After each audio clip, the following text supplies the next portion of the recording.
अस्सलाम वालेकुम। उम्मीद करते हैं कि आप खैरियत से होंगे। जैसे कि आपको पता है कि कुछ रोज़ कबल इमरान खान के बेटे कासिम ने United nation human rights commission के अंदर एक स्पीच करते हुए पाकिस्तान के हवाले से ह्यूमन राइट्स वायलेशंस के साथ साथ उसने जीएसपी प्लस स्टेटस के हवाले से भी तफसात का इजहार किया। ये जीएसपी प्लस स्टेटस क्या होता है और इसके पाकिस्तान को क्या फ़ायदे और क्या नुकसानात हैं, और क्या इस मौके के ऊपर उसको ये बयान देना चाहिए था या नहीं, इसके क्या असरात हो सकते हैं।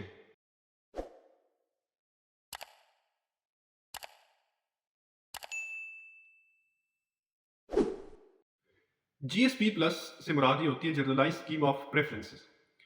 इसमें ये होता है कि पाकिस्तान की जो एक्सपोर्ट है, स्पेशली जो टेक्सटाइल सेक्टर है, उसको यूरोपीय यूनियन की जो मार्केट्स हैं उसके अंदर ड्यूटी फ्री करार दिया जाता है। उसके ऊपर कोई इस तरह की ड्यूटी इम्पोज नहीं की जाती, ताकि जो पाकिस्तान की जो एक्सपोर्ट्स हैं वो बढ़ सके और तमाम जो यूरोपीय यूनियन की मार्केट्स है इसके अंदर वो सेल की जा सके। अब ये जो जीएसपी प्लस स्टेटस होता है, इसके लिए ज़रूरी है कि कुछ आपने इंटरनेशनल लॉज है, कुछ कन्वेंशंस हैं, जो कि 27 कन्वेंशंस हैं, उनकी पासदारी करनी होती है। और उन कन्वेंशन के अंदर 13 ऐसे सब्जेक्ट्स हैं जिसके ऊपर उस कंट्री ने काम करना होता है। उसके अंदर जो ह्यूमन राइट्स, ज़्यादा वो सारे जो है वो ह्यूमन राइट्स से मुतल्लिक़ हैं, यानी कि आपने अपनी कंट्री के अंदर ह्यूमन राइट्स को प्रमोट करना होता है। उसमें जो पॉलिटिकल प्रिजनर्स होते हैं उनके साथ आपने एक इंटरनेशनल कवानीन के मुताबिक डील करना होता है। टार्चर को आपने ख़त्म करना होता है, वुमेन एम्पावरमेंट करनी होती है, और इस तरह के बहुत सारे 13 सब्जेक्ट्स हैं, उसके ऊपर आपने काम करना होता है। यानी कि आपने अपने मुल्क के अंदर जो ह्यूमन राइट्स को प्रमोट करना होता है, ये उसकी एक कंडीशंस होती है, तभी आप उस जीएसपी प्लस स्टेटस के एलिजिबल होते हैं। तो इस हवाले से पाकिस्तान को ये जीएसपी प्लस स्टेटस 2014 के अंदर मिला और 2027 तक जो है वो एक्सटेंडेड है। अब जैसे कासम ने यूएन ह्यूमन राइट्स कमीशन के अंदर स्पीच करते हुए उसने पहले पाकिस्तान के अंदर जो ह्यूमन राइट्स की वायलेशन हो रही है उसके ऊपर तफजात का इजहार किया, और फिर उसके बाद उसने इस चीज़ को अपने बाप इमरान खान की गिरफ्तारी और उसकी जो सज़ा है उससे मुतल्लिक उसने उसको उसके साथ लिंक किया। तो उसका बुनियादी तौर पे कहने का मतलब ये था कि इसका जो जीएसपी प्लस स्टेटस है उसके ऊपर उसने तहफ़्फ़ुज़ात का इज़हार किया कि उसकी जो रिक्वायरमेंट्स है वो अभी जो है वो अंडर कंसिडरेशन है।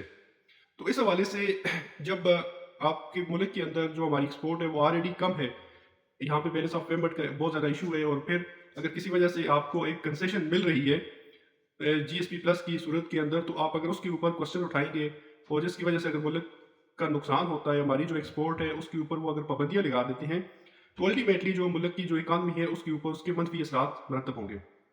अगर ये जीएसपी प्लस स्टेटस बरकरार रहता है तो उससे पाकिस्तान को ये फ़ायदा होता है, उसकी एक्सपोर्ट बूस्ट करेगी। जो हमारी टेक्सटाइल सेक्टर है, बाकी जो हमारी एक्सपोर्ट्स है वो यूरोपीय यूनियन की मार्केट के अंदर वो फ्रीली सेल आउट होंगी। उसके ऊपर जो ड्यूटीज़ है उसकी कंसेशन दी जाती है। अगर ये ख़त्म हो जाता है तो फिर ये है कि हमारी एक्सपोर्ट के ऊपर जो है वो ड्यूटी चार्ज होगी, हमारी एक्सपोर्ट के ऊपर जो कास्ट है वो ज़्यादा आएगी। तो अल्टीमेटली उसका नतीजा ये होगा कि हमारी जब एक्सपोर्ट कम होगी, इम्पोर्ट बढ़ेगी, फिर बैलेंस ऑफ पेमेंट का इशू आता है। और उसके साथ साथ जो पाकिस्तान की एक सॉफ्ट इमेज होता है ह्यूमन राइट्स के हवाले से, उसको भी नुकसान पहुंचता है कि ये कंसिडर किया जाता है कि इस कंट्री के अंदर ह्यूमन राइट्स की वायलेशंस हो रही है। तो इस हवाले से ये एक जो हमारे मुल्क की साख है उसके ऊपर एक मनफी असरात मुरतब करता है। तो जैसा कि इस सूरत के अंदर जो उनका बयान सामने आया है, ठीक है कि पाकिस्तान के अंदर अगर किसी की भी को पॉलिटिकल विक्टिमाइज किया जा रहा है उसकी ममानत होनी चाहिए, उसको कानून के मुताबिक डील करना चाहिए। लेकिन जो हमारे नेशनल इंटरेस्ट है, जैसे जीएसपी का स्टेटस है, ये पाकिस्तान की एक सॉफ्ट इमेज है दुनिया में, उसके ऊपर क्वेश्चन उठाना या उसको मुतनाज़ा करना ये भी एक मुनासिब बात नहीं है।